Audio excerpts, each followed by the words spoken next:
Good elders meetings require good participation. So I want to encourage you, when you go to your elders meeting, be an active, responsible participant. And here's why. Effective meetings result when each of the participants takes personal responsibility for the success, the assignments given out in the elders meetings, and the decisions of the meetings. A responsible team member expresses his opinions, he argues his points, he works diligently in the meeting while it's going on to help the group, let's say, reach a decision. He welcomes assignments. But on the other hand, an inactive member at an elders meeting, you've seen this, maybe you're like this, maybe you participate sometimes. An inactive team member keeps his head down when something needs to be done. He hopes, when a time comes for making a big decision, no one will notice him. Or he resists more or accepting more responsibility. He's an onlooker. He's passive. He's indifferent. If you give him an assignment, he's annoyed. So when you come to an elders meeting, be an active, show up, participate, be responsible for the success, receive your assignments. So let me give you some very important but basic suggestions that you can be a more active, responsible participant in an elders meetings. Let's begin. Actively participate in the decision-making process. Don't leave it for other men. Here's another one. Be a good listener. Sometimes we daydream. Sometimes we don't get the facts. We don't hear correctly. And that could cause damage to a discussion, a spiritual decision that needs to be made. Perhaps you need to ask for clarification whenever you're unsure of what is being said. Keep these things in mind. Sometimes we go down rabbit trails. Help the group. Stick to the discussion at hand. Don't tell stories of what happened 20 years ago. If you tend to talk too much, and this is a big problem, sometimes we tend to talk too much, ask others to help you monitor this problem and get them involved. Ask them to lovingly mentor you, call to your attention when you talk too much. Or if you tend to be at the other end, let's say you're a silent participant, ask for help to express yourself more verbally. Here's a big one. When you're in an elders meeting and you're talking about people's lives and their problems, maintain confidentiality. Don't gossip about the group's deliberation. If you're frustrated, sometimes elders meetings don't always go the way you think. State your frustration to your colleagues during the meeting. Don't be an out-of-the-meeting complainer. This causes division in the congregation. When the congregation sees that the leadership is divided, it has a tremendous negative impact on the congregation. When you're given an assignment in an elders meeting, welcome it, participate, receive it. Do your assignments without procrastination.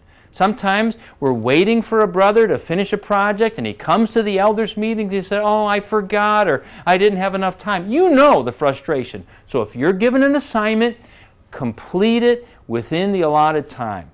Make extra effort in your elders meetings to communicate well.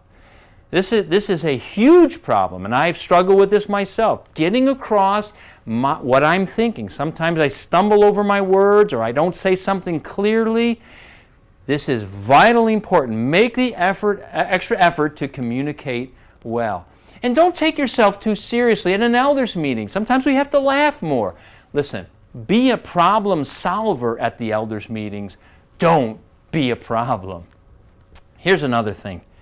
Be a faithful attender. If you're an elder and there's an elders meeting, faithful attendance is absolutely essential to productive meetings. Absenteeism harms the group. Sporadic attendance always has a negative effect on the group's morale and performance. So be faithful in your commitment to your colleagues. Now, of course, there's going to be times when all of us are not going to be able to attend a meeting. I'm not talking about that. I'm talking about getting in the habit of not showing up late.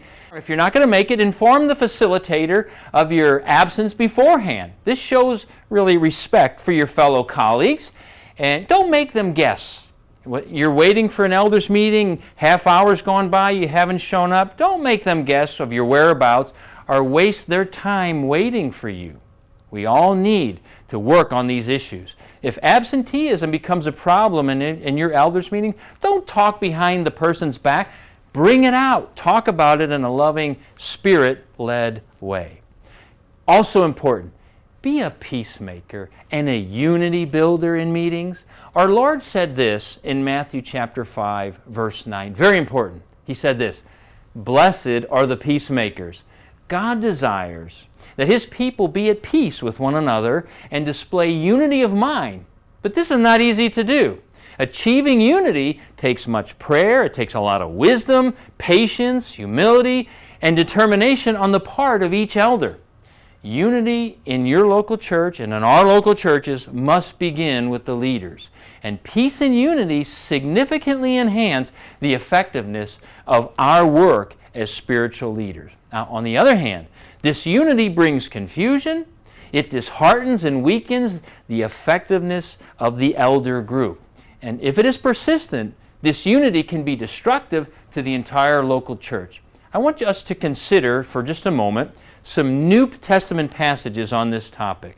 In Romans chapter 12 and in verse 16, Paul says this, "Be of the same mind toward one another." A very good principle in an elders meeting. Paul also says in 1 Thessalonians 5 and verse 13, "Live in peace with one another." Sometimes there's a lot of stress attending an elders meeting, making very important decisions. A lot of stress. Paul says, live at peace with one another. And here's another one. The author of Hebrews chapter 12 verse 14 said this, "Pursue peace with all men," and that includes your fellow elders. Pursue peace with all men.